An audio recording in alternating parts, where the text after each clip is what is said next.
套，你想要的都如你愿。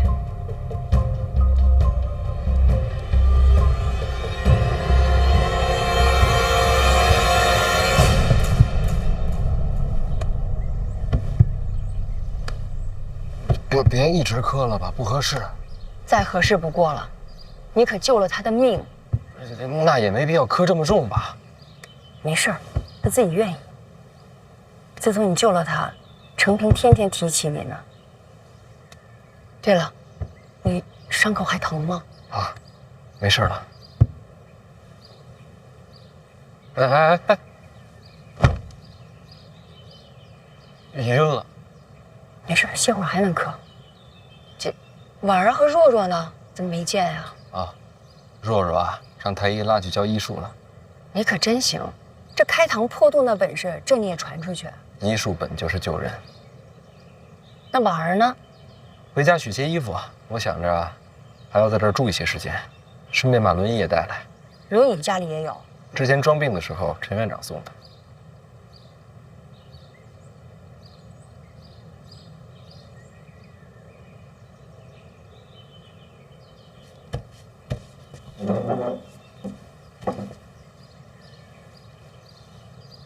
传闻是真的？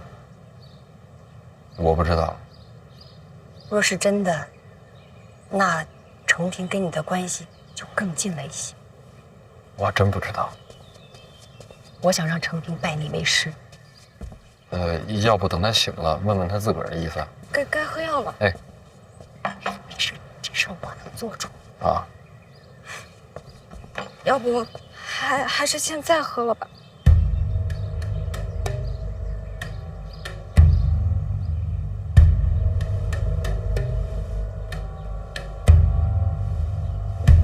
干嘛非得下毒啊？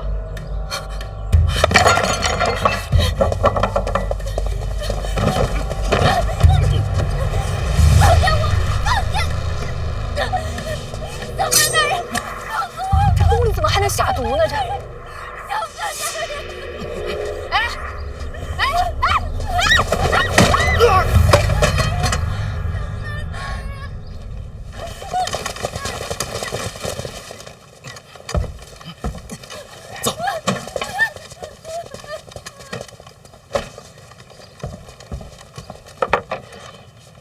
怎么是你啊？宫点被贬，我临时顶一下，你安心养伤，刺客我来打。今儿可不止这两个，动手行刺的都是在广兴宫行走多年的熟人作案。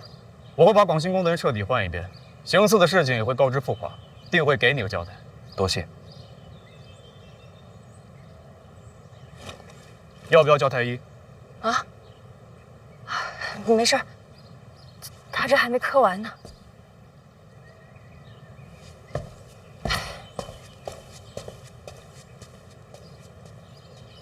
我这边的情况您也看见了，三殿下跟我走的先，会更危险。你看啊，现在这朝堂上上下下，唯一能保护他的就只有你了。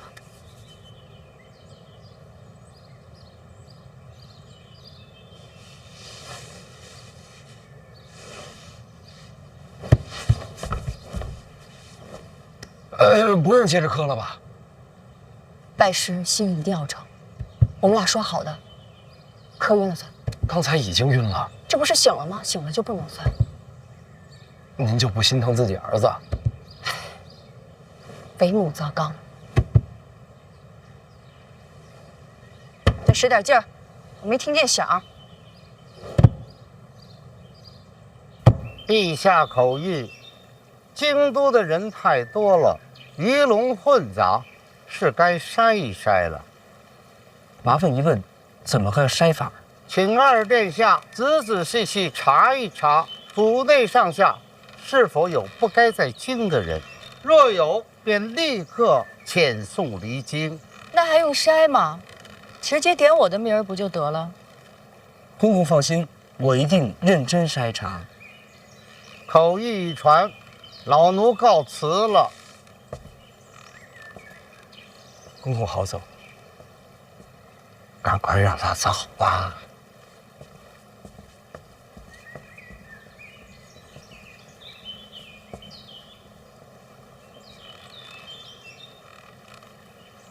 姑姑，杀范闲可不是儿戏啊！不是我杀的。往行宫动手那些都是跟随你多年的，虽然审完都说自发，没人信啊。我会蠢到用那些宫女太监吗？再说我知道范闲是学毒的，我还对他用毒？那会是谁？我是疯，又不是蠢。你意思是皇后指使的？这事儿不对啊！皇后杀人怎么如此儿戏？不好猜，我也懒得猜。姑姑，如今陛下逼你回信阳，打算如何应对啊？范闲要接手内库，必须要掌控3大坊，他一定会去江南。京都不好动手，可江南是个好地方。也不好说，虽然没了武功，身边护卫也不会少。叶流云在江南，怎么？大宗师会帮姑姑杀人？你猜？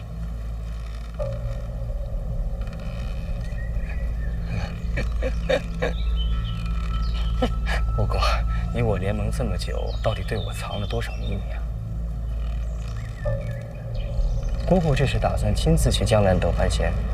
姑姑今日便乖乖的回信阳。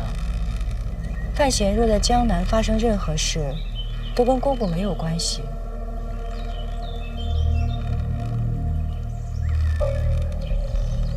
你好自为之吧，我今日便离京。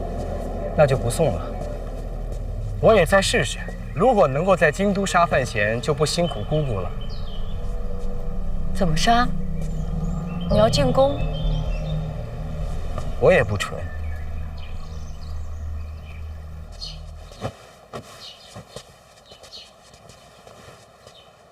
姨娘，不用再装了，这些就够了。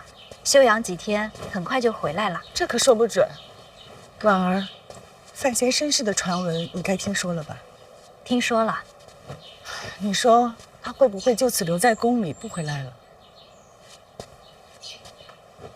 他一定会回来。你意思是，他身世传闻是假的？真假我不知道，但其实也没那么重要。傻孩子，这怎么能不重要呢？大婚时，我们是在范府拜的父母高堂，他姓范这件事不会变。你怎么知道？他跟你说过？不用说，我了解范闲，他一定会这么选。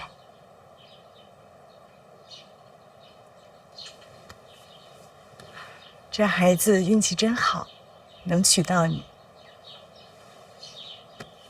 是我运气好，才能遇见他。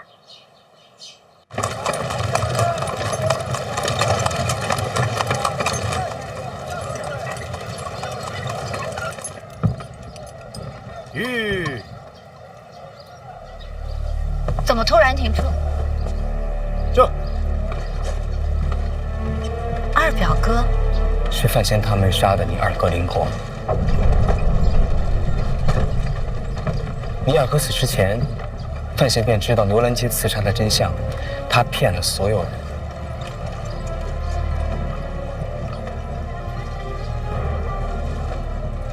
请下车。灵儿也知道。你若不信，可以叫灵儿来当面对质，便知真假。你何时知道的消息？有段时间了。大婚之前你却不说，受人之托，况且那时候说没有任何用。你只不过是想借刀杀人罢了。至亲之仇，你不报吗？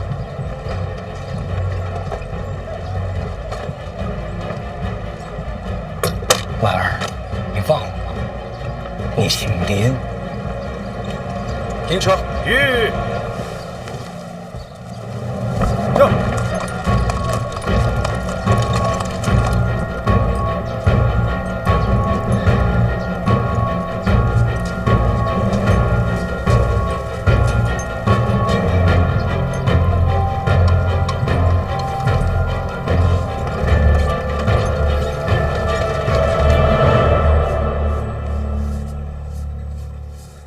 老师这字真好看。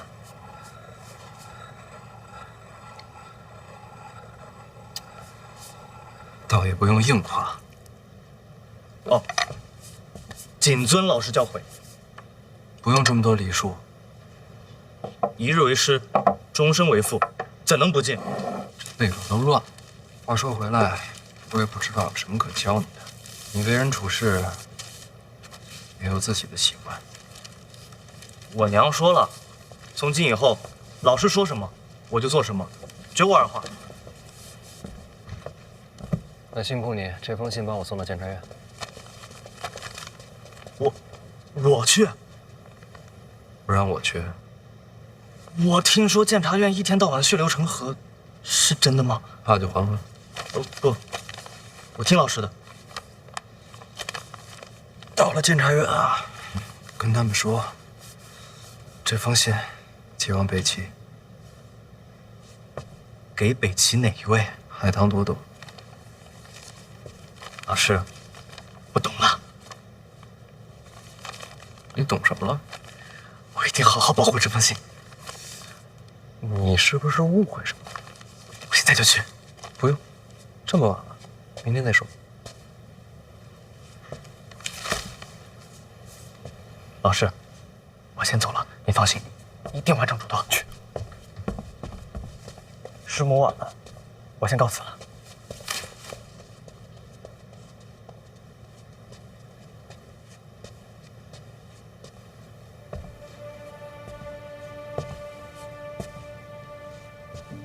完成什么嘱托？托监察院寄信给海棠朵朵。写了什么？苦荷大师有个功法叫天一道心法，据说可以重塑根骨。想想法子，看什么条件可以交换过来，总不能一直当个废人。听说那功法，苦荷从未外传。总得试试啊。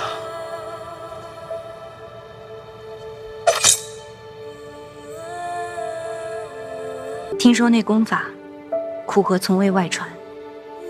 总得试试啊。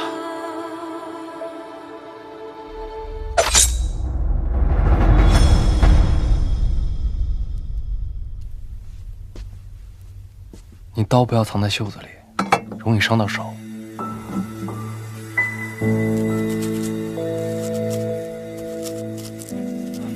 其实，你跟朵朵姑娘写信，不用告诉我。但是你问我了，我就得说呀。是吗？我答应过你的，绝不骗你。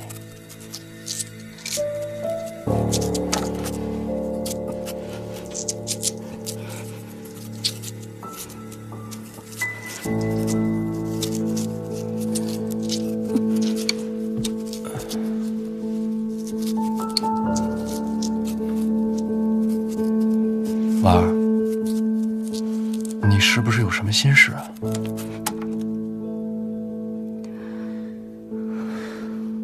我二哥遇害前，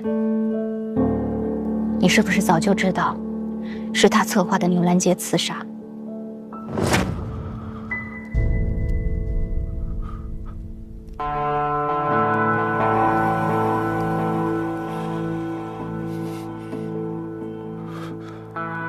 那天在醉仙居跟司礼礼在一起的人是谁？那人是林府的二公子林果。是。那杀他的是不是你？不是我。你知道凶手是谁？我杀了林果。谁给你的权利杀的？是小姐给的权利。知道。是不是你身边人？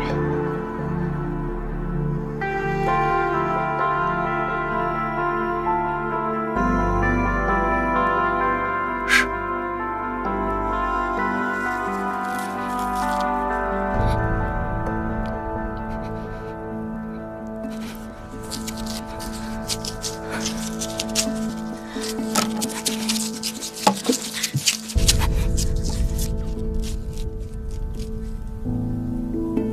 是我哥要杀你，你还手理所应当。从道理讲，你没有错。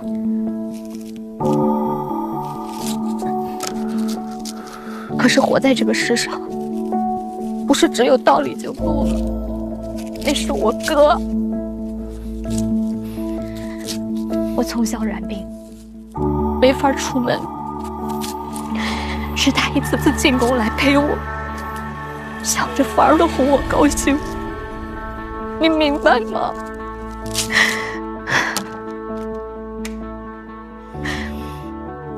从道理上我不该恨你，可是我做不到。我明白，人总是有情感的。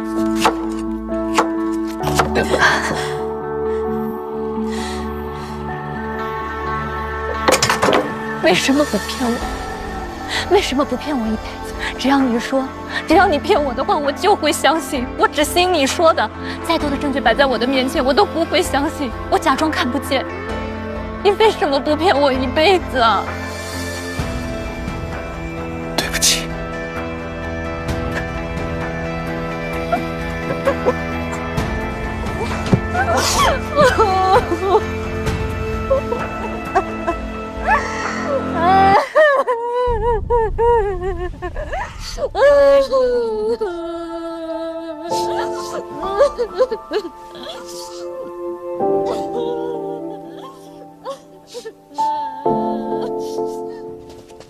皇后殿下，哎呀，您慢一点，这不合规矩啊！您让我也是，真是皇后殿下，让我通报一下再去好吗？你听我说，我怎么也得去报告一下你再进呐，您说是不是啊？好。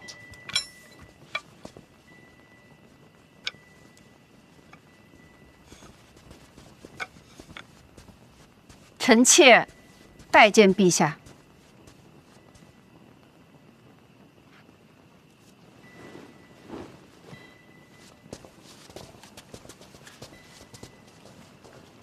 难得一见啊！当年血案之后，再没见过。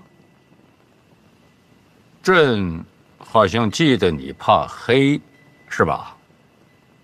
陛下，臣妾怕黑，是因为亲人的哀嚎总在耳边回响，放不下。不过臣妾如今觉得都该放下了。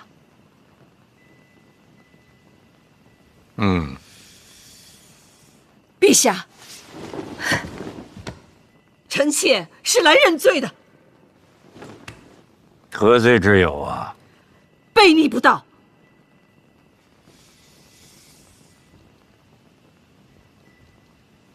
当年陛下虽说屠尽臣妾一族，可这么多年，依旧留着臣妾这皇后的位子，这是何等的顾念旧情！臣妾不仅不醒悟，数年来心怀愤恨，甚至对陛下避而不见。如此绝情绝义，臣妾之罪，罄竹难书。你这是来寻死啊？实在是罪无可恕。那干嘛不去悬梁啊？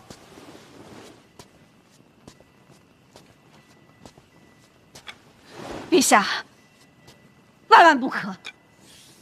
臣妾如今还是皇后，若悬梁自尽，未来史书上难免生出嫌笔。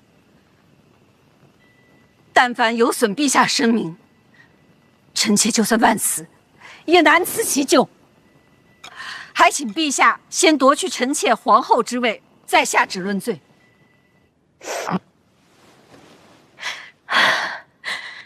我真过不去。我知道，不管你做什么决定，我都理解你。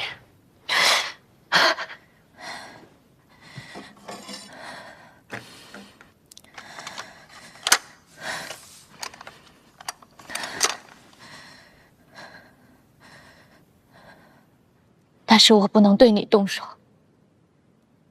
我欠你的。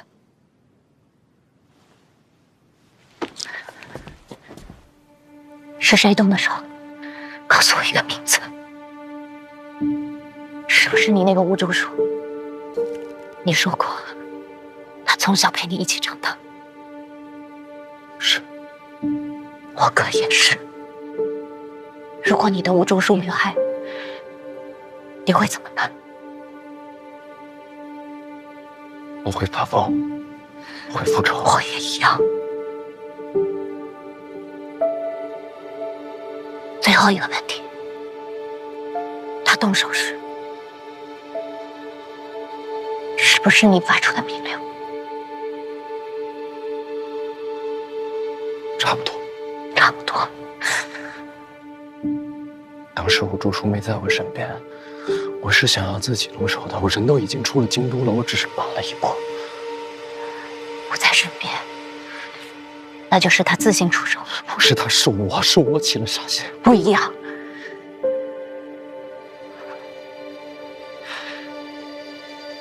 我要杀了他，我要杀了吴竹。吴竹叔跟苦荷交过手，他的身手与大宗师无异。我知道。你恐怕伤不了他。我也知道，但是能不能，不代表该不该。婉儿，我不会让吴竹叔伤害你，同样，我也不希望你伤害他。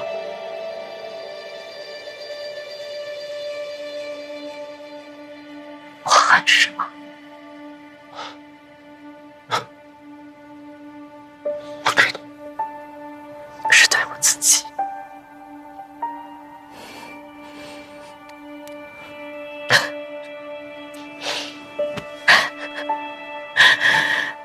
我都不敢相信，刚才你说不是你下命令让他出手时，我竟然松了一口气。因为这样一来，我就可以把所有的恨都放在吴竹一个人身上。我竟不敢恨你，所以我对我自己很失望。在那一刹那，我选择了你，背叛了我二哥。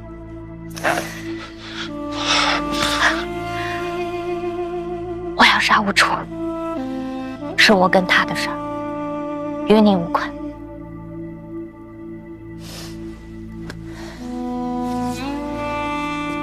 就这样吧。告诉我这个消息的是我二表哥，他是想切刀杀人。既然二表哥落子，就定有后手。我先回去了。如果他再来找我，我帮你打探消息。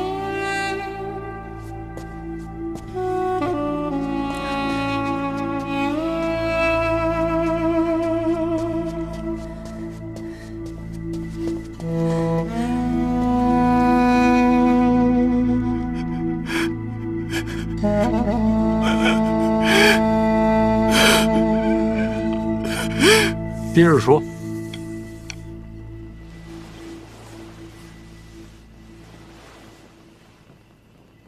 至于罪名嘛，广信宫范闲遭遇刺杀，臣妾身为后宫之主，自有失察之嫌，以此论罪，名正言顺。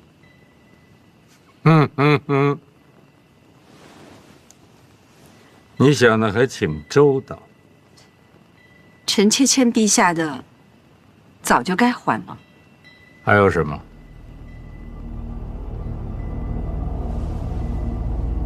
臣妾死前想去看看范闲。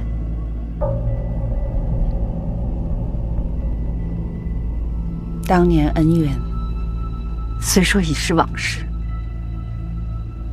可这孩子出生便没了母亲，所以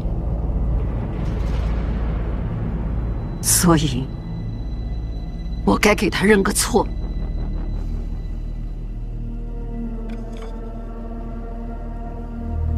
你给他认错？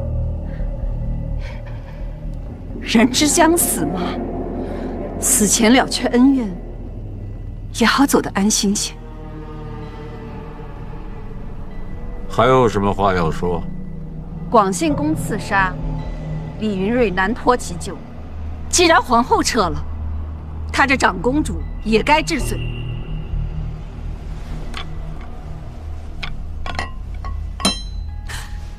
不敢欺瞒陛下，这请求既有公义，亦有私心。臣妾舍皇后之位，化去范闲怨仇，免得陛下为难。至于李云瑞嘛，算是断了李承泽的臂柱。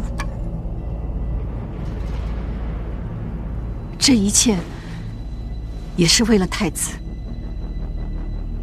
太子温良醇厚，最重孝道，心中除了对陛下的尊敬，再无其余念头。当然，臣妾今日所求，太子一无所知，是我一意孤行。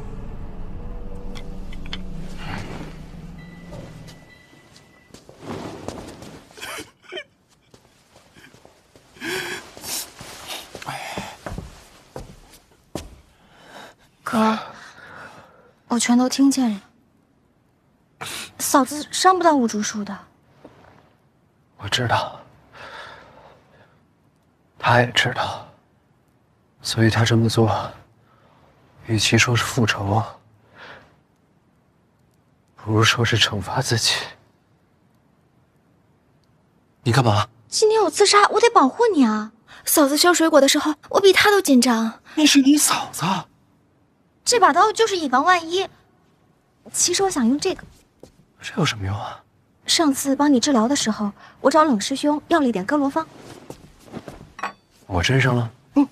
我试过，一扎就晕，管用。你拿谁试的？李太医啊。胡闹！你扎人家李太医干什么？他自愿的。李太医为什么自愿让你扎呀？他说他要学你的手术，说这个哥罗芳将来必有大用，他自己要摸索伎俩。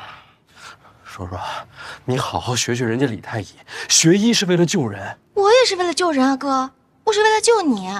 我有侍卫保护。刚才嫂子在的时候，侍卫都没进来。侍卫防的是刺客，真正伤害你的人未必是刺客。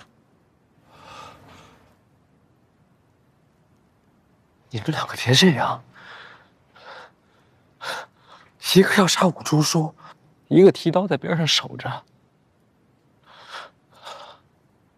哥，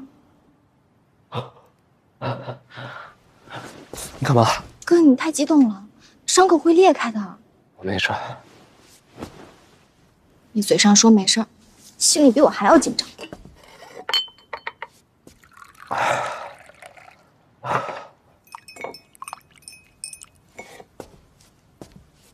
来，喝了它。我就放了一点点剂量，最多只会让你熟睡。哥，你现在就需要安静休息。别老想着保护我。知道了。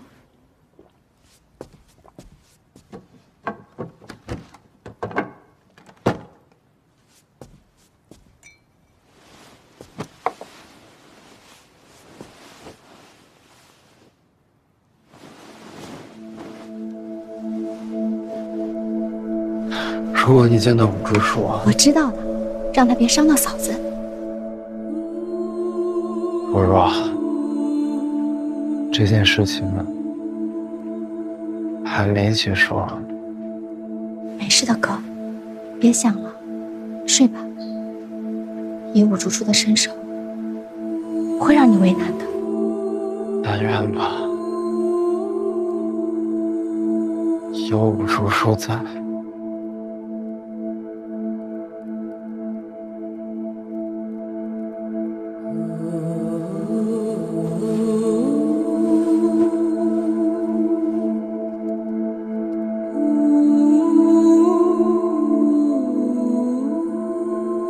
五竹叔不在的时候，我就是你最后一道防线。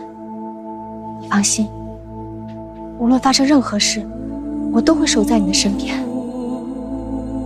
永不缺席。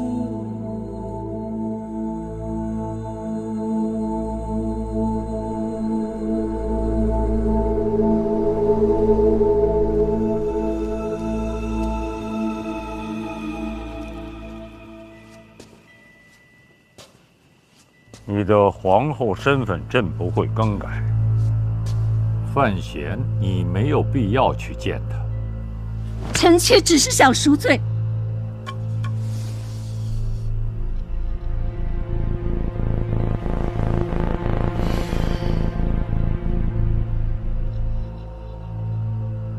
还是好好的活着吧。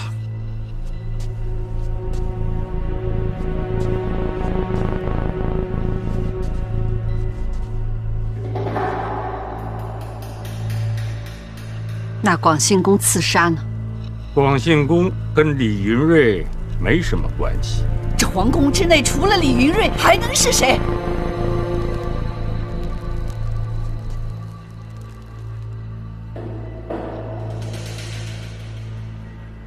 你已经耗尽了我们夫妻的缘分，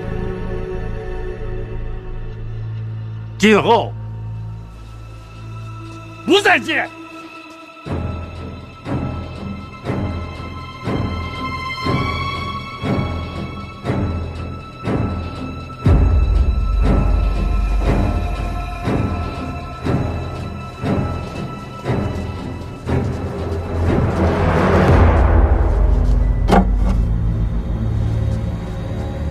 陛下，臣妾听说，拥有一切的人，终究一无所有。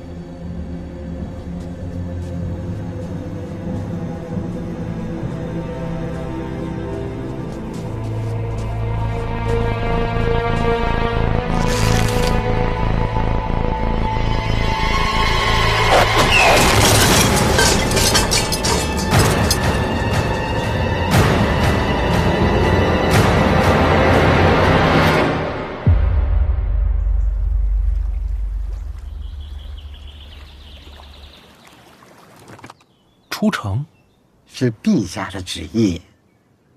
那总得有个去处吧？上次闹刺客，陛下说小范大人没有好好的赏花，再去一次，单赏一回。我能不去吗？啊？想一出是一出。那辛苦各位，帮忙抬一下吧。小范大人上车了。是。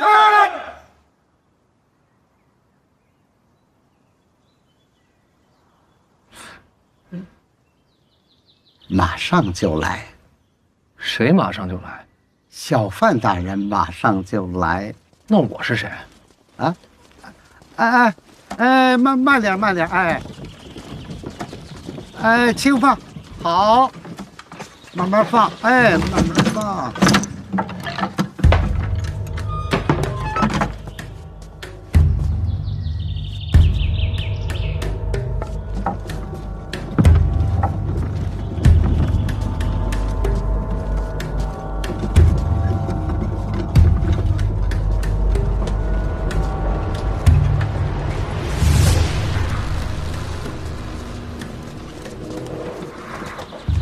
抬小范大人上车。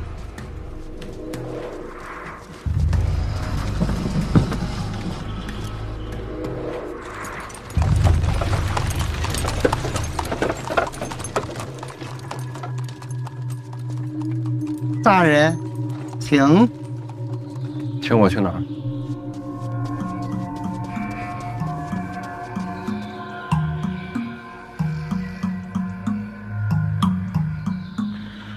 什么意思啊？往后他是范闲，我是贾任。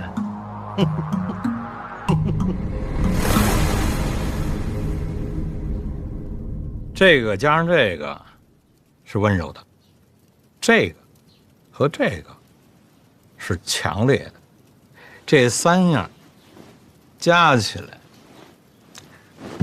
无解。来，让一下。你们都下去吧。有事儿？避避风头。不是谁这么大本事，能把您给赶到这儿来啊？范建，这年龄大了，脾气暴躁，多算了。哎，不是，他找你做什么呀？没什么大事，范闲出城了。范闲出，你不是说范闲受伤了吗？之前范闲疗伤，小太监行刺，不过人没什么事。不，行刺这种消息也能传出宫来啊。要不范建怎么着急呢？这种消息，如果陛下讲完，不会藏不住啊。啊，这是做局呀。范闲是饵，这个饵能钓出谁来呢？范闲受伤，武大人就没出现过。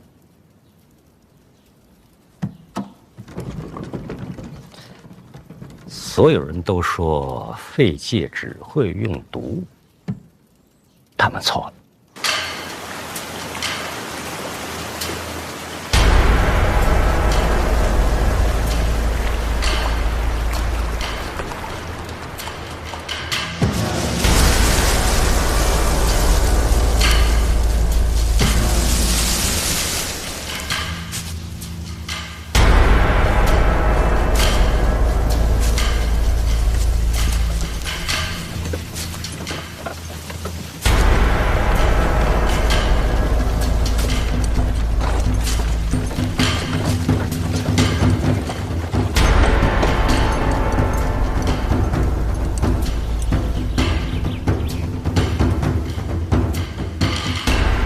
宫内养伤，层层保护，再安全不过了。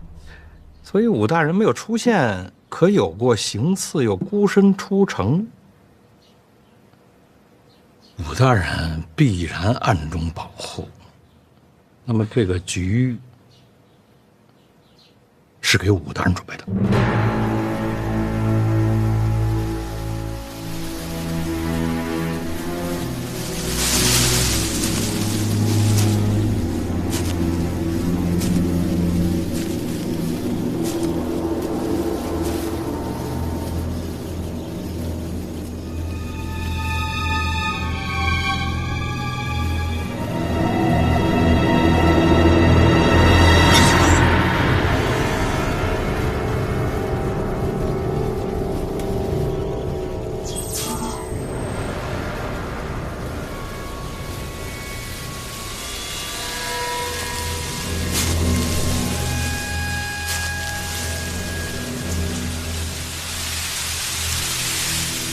有个问题过不去，只有大宗师才有资格跟武大人交手。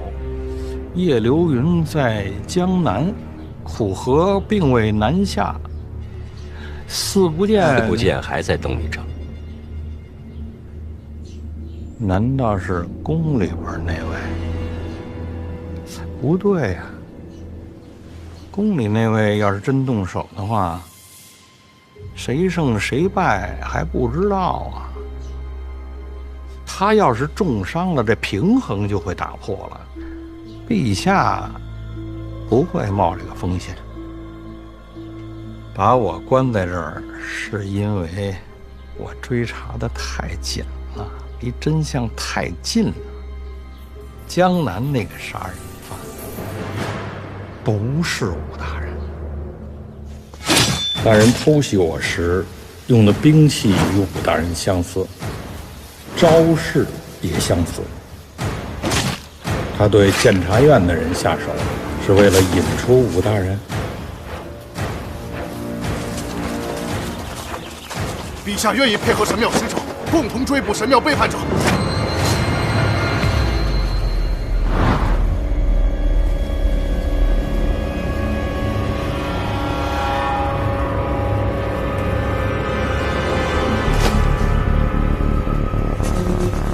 神庙来人，江南行凶，是在找武大人。难怪到京都，这人就没影了。是陛下抹去了他的踪迹。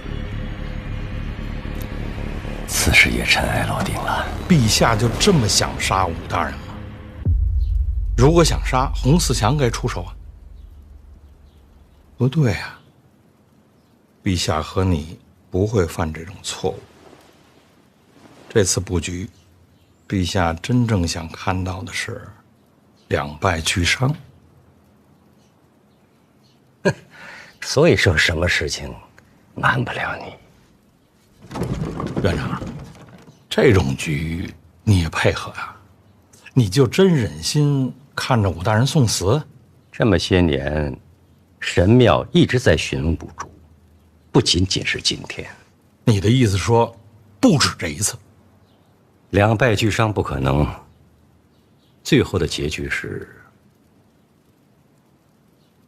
你要相信他。院长，我有一个事儿不明白啊，你到底站哪边啊？啊？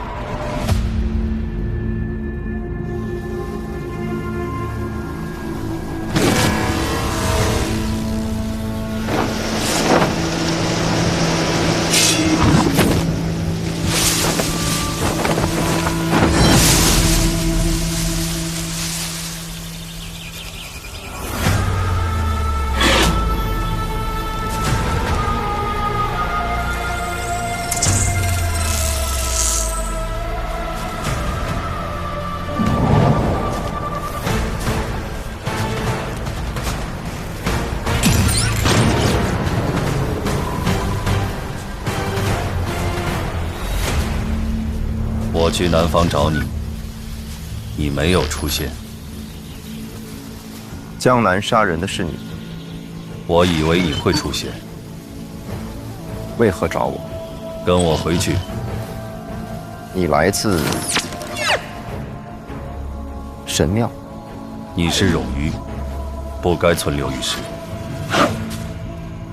跟我回去。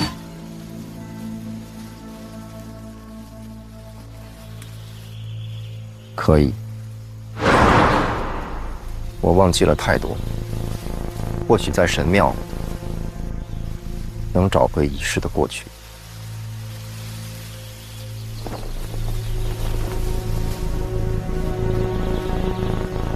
要回去的还有叶青梅，她已经死了。她有儿子，那是残留的痕迹。也是不该存在的错误。找到他，带回神庙。原来你并不知道他是谁。结论突兀，前置条件模糊，由对话进行判断。我应该已经见过叶青梅的儿子。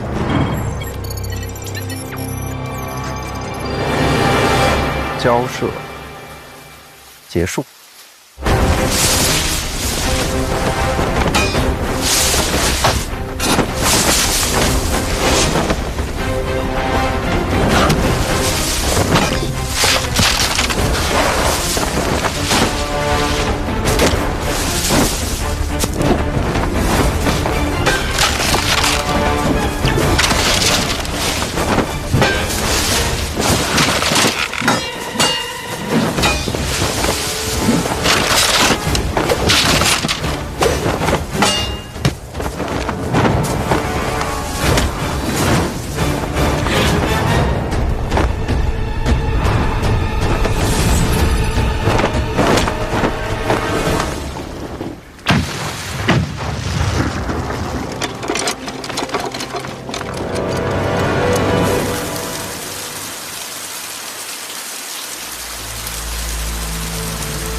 你选择回神庙，冲突并无理由。守护它，是我的使命。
陛下，这是哪儿啊？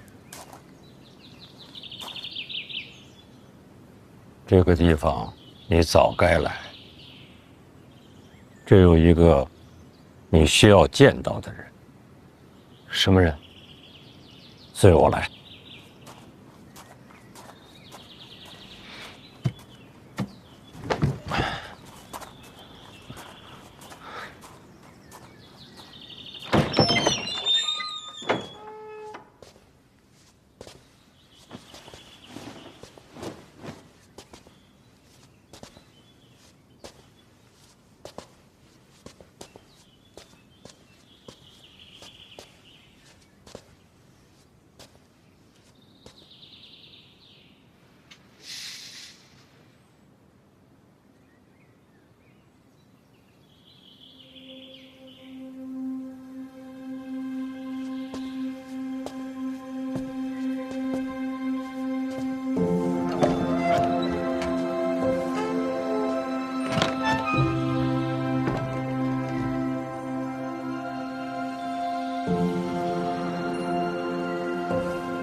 你还是那么的年轻，可我却老了。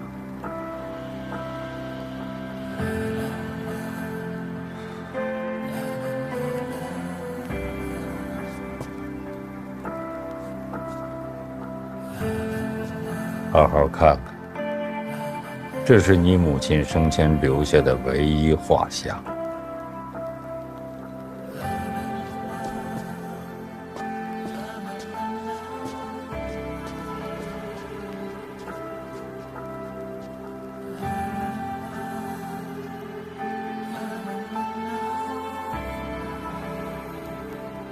那个时候，它就像一颗耀眼的流星，又像是熊熊燃烧的火焰，让秦国人看到了不一样的光。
陛下，五竹的功力远在神庙使者之上，就算属下利剑破甲，再用新功，还是被他逃脱。五竹伤重，不知所踪。依臣所见，能击败五竹的，只有大宗师。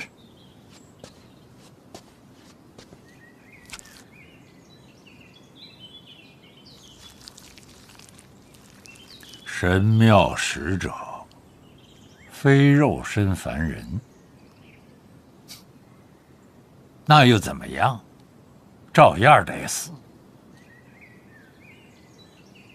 烧了他。是。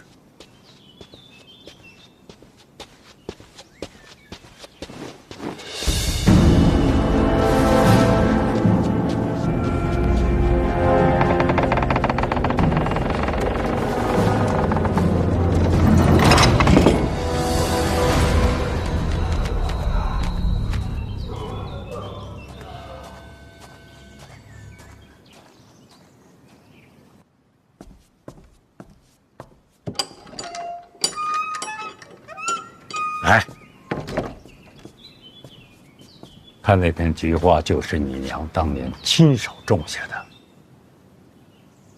悬空庙那些花都是从这儿搬的。嗯，每次赏花，您都带着她。她喜欢呢。她喜欢花，她喜欢所有活着的东西。为何画像上的我娘如此年轻？哦，那张画像是当年朕认识她的时候，她就这样。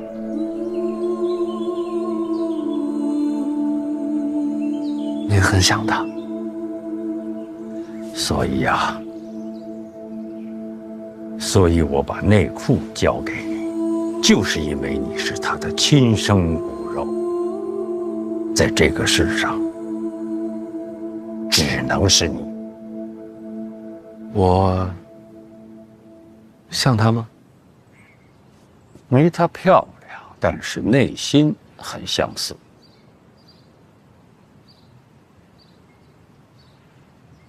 我没她那么勇敢。记得当年他跟朕说过，皇帝这个差事不好当，要有强大的内心和坚强的意志，所以有些东西是要舍弃的，包括最珍贵的东西。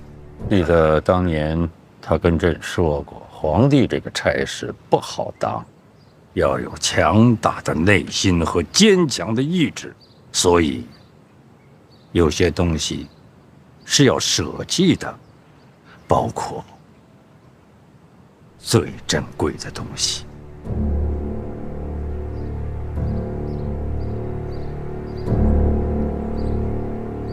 朕把你放在儋州这么多年，让你受了不少委屈，吃了不少的苦，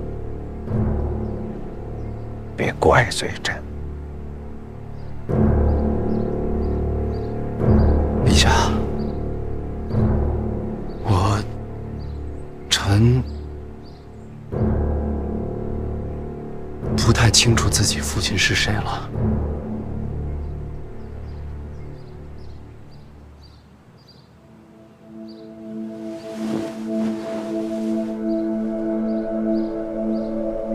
还用问吗？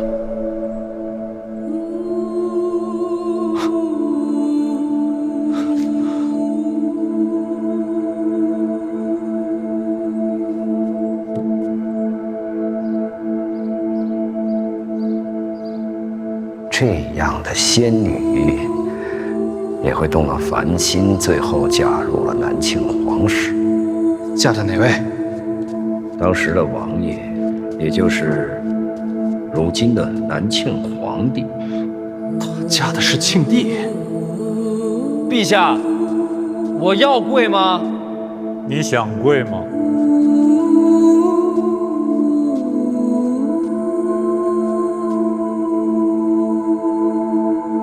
不想跪就不跪。叶青梅还为庆帝怀了个孩子，是庆帝的孩子。算起来，他和你年纪相仿。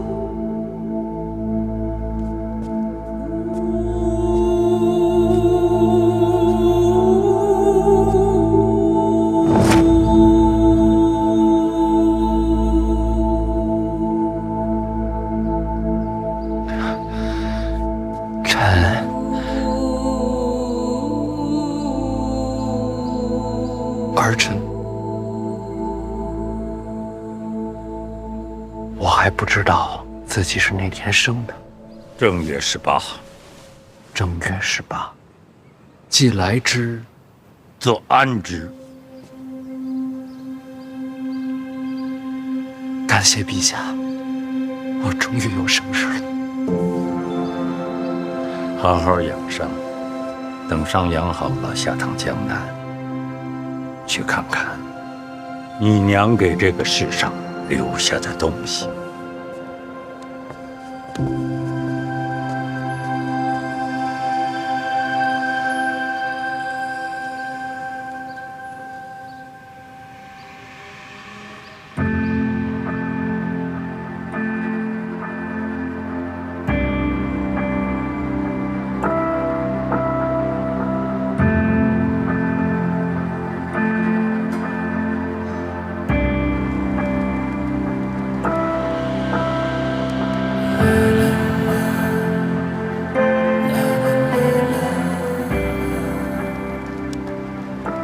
很高兴认识你。有遗憾，我来晚了。我们错过了。你好。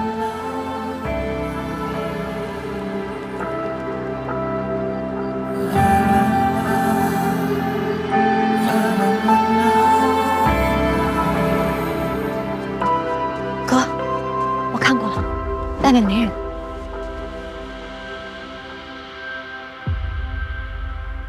哥，你怎么了？今天是陛下第一次承认我是他的儿子。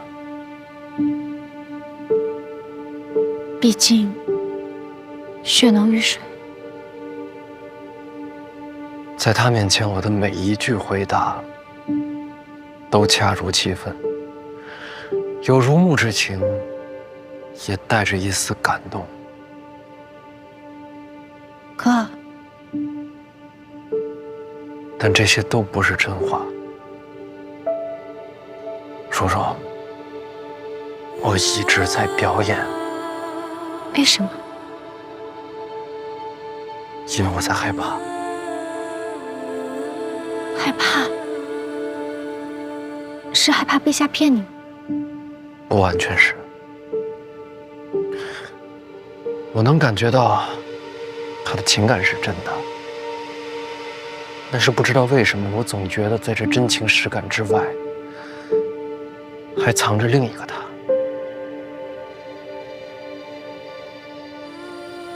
为什么会这么想？如果真是父子情深的话，这些话他第一次见我就可以说，但他一直冷眼旁观，看我京都遇险，看我远上北齐，看春闱，看大婚，一直看到今天。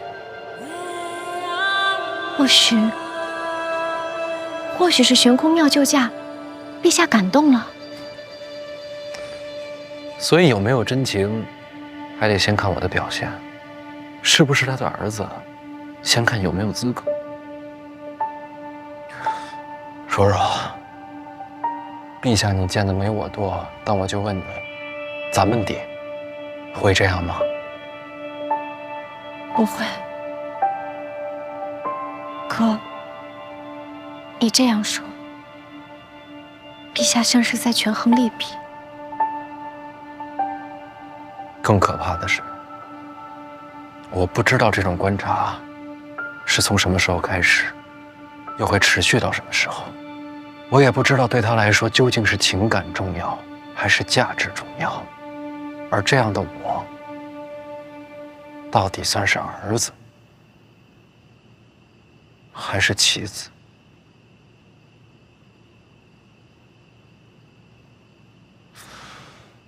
当然了，也有可能这些都是错觉，是我想多了。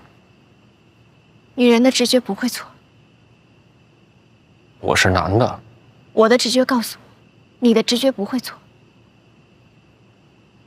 哥，若陛下真这么可怕，等你伤养好了，咱们回儋州吧。京都太累心了。叔叔，以后我恐怕不能再动不动就想逃回儋州了。我认真考虑过了，我要下江南，但不是因为陛下的命令，也不是因为别的什么，是因为我发现我这辈子除了想要混吃等死、富贵平安之外，还真是有一些必须由我来做的事情。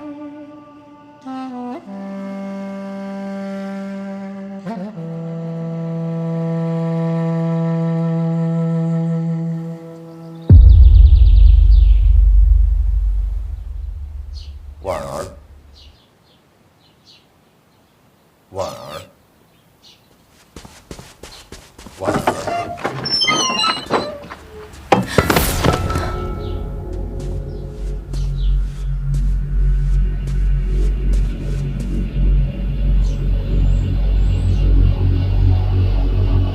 你就是那个吴竹书。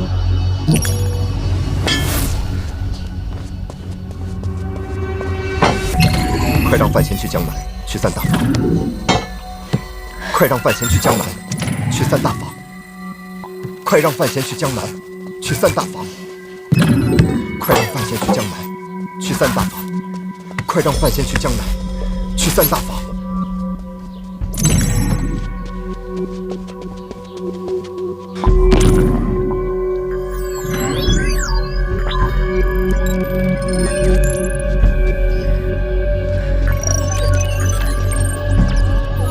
是的，我是五竹。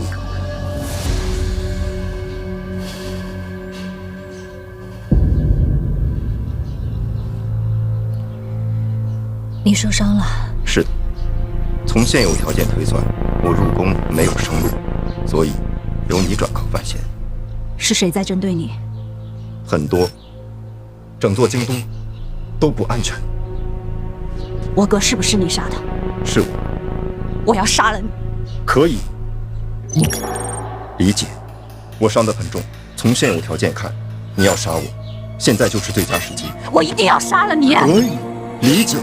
让范闲去江南，让范闲去江南，去三大，去三大，快让范闲去江南，去三大房。我要杀了你，但不是现在。去江南，去三大房。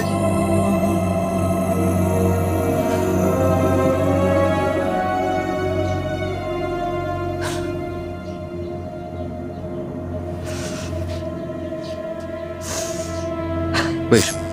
范闲马上要下江南，奈何他现在内力全失。我娘还有我二表哥，绝对不会放过这个绝佳的机会。你的命暂且搁放，因为他需要你。你确实值得信任。危机之后，你我之间不死不休。成交。当范闲不再需要我的时候，我的命给你。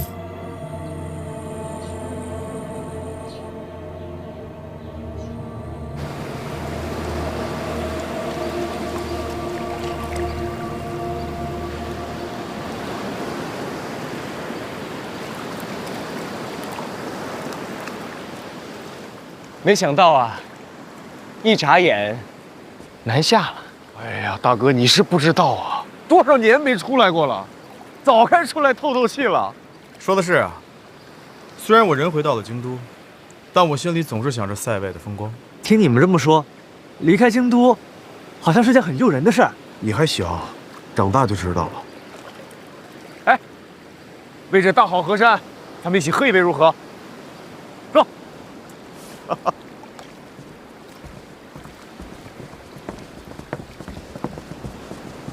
来，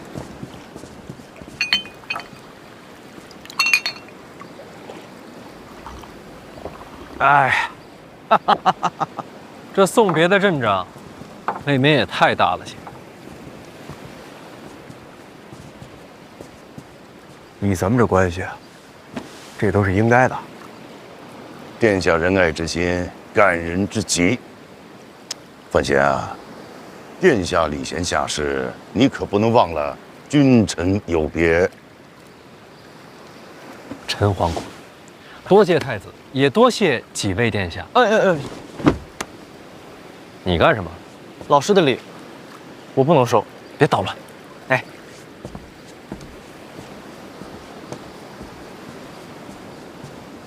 正好几位殿下都在，我也借这个机会跟你们诉诉苦啊。诉苦？说实话，我这个儿子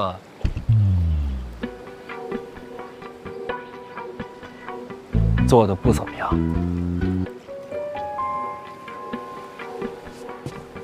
几位也都知道，我在儋州长大，不久前才回了京都。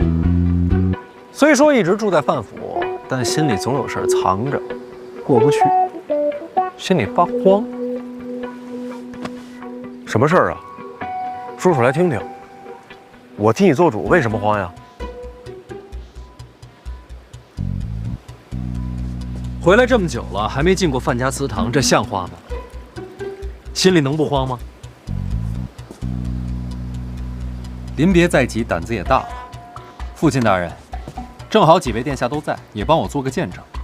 等孩儿从江南回来，怎么也该进祠堂，磕个头，上炷香。想清楚了，进了祠堂，入了族谱，你就真姓范。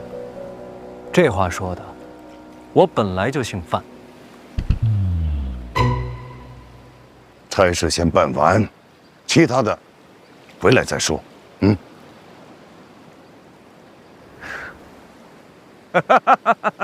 放心，这见证啊，我替你做。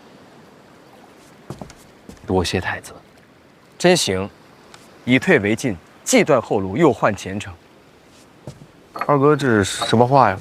真心话，佩服他，敬你。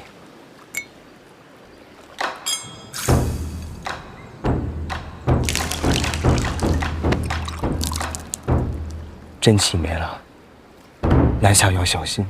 真气没了，好过大势已去。别出意外，我等你回来。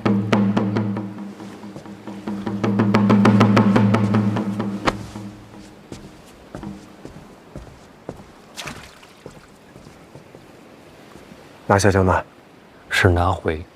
嘿，这觉悟。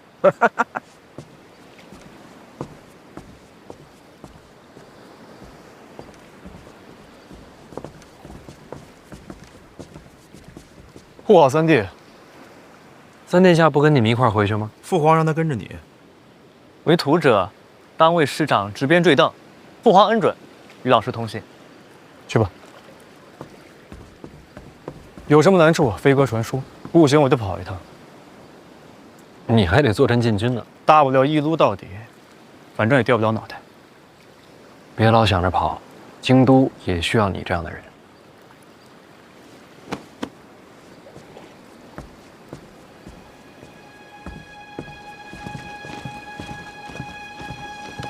照顾好陛下。是，奴才分内的事儿。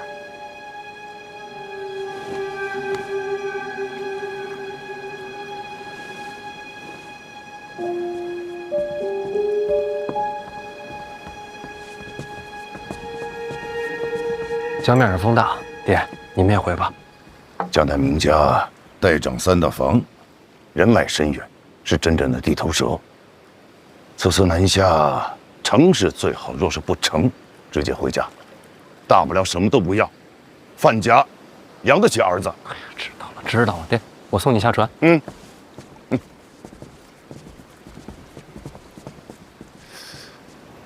怎么了，爹？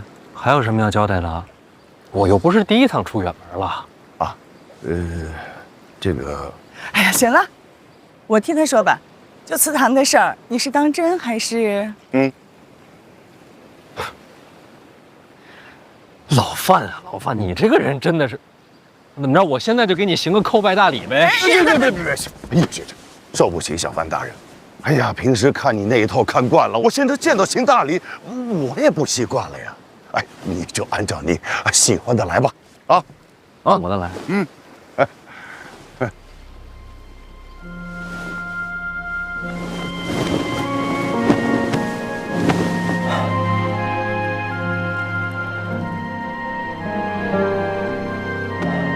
我从小姓范，将来也是。